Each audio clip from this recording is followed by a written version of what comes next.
Oh oui, je suis très heureuse d'être ici. Bora Bora, Tahiti, le plus bel endroit du monde avec des récifs merveilleux. J'avais besoin de le vérifier par moi-même. Les gens sont super, les paysages sont magnifiques, on ne peut pas se tromper. Regardez la vue, c'est relaxant, c'est le paradis parfait, il n'y a pas mieux.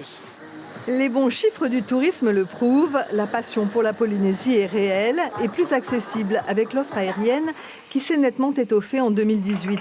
Mais ce n'est pas le seul atout du pays, son image à l'étranger se précise comme celle d'une région sûre.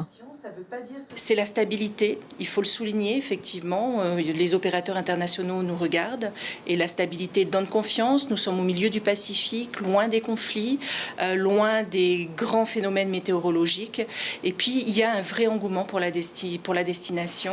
Stabilité, c'est aussi le mot employé par la responsable des pensions de famille pour expliquer en partie l'augmentation du nombre de touristes, mais elle parle plutôt, elle, d'une stabilité d'ordre politique. La stabilité que nous connaissons depuis quelque temps, qui contribue également à ce boom dans le tourisme. Tant mieux pour nous. Quoi qu'il en soit, 7%, c'est 12 000 touristes en plus qui ont bénéficié de meilleurs prix pour venir et qui consomment aussi différemment. Ils combinent tourisme nautique et activités sportives et culturelles à l'occasion de grands événements. Ils privilégient des hébergements moins onéreux et se tournent vers le logement chez l'habitant ou les pensions de famille. L'objectif du gouvernement est clair, développer le tourisme dans les archipels éloignés et ainsi favoriser l'emploi et le maintien des populations dans les îles. D'ailleurs, la ministre annonce un élargissement de la défiscalisation.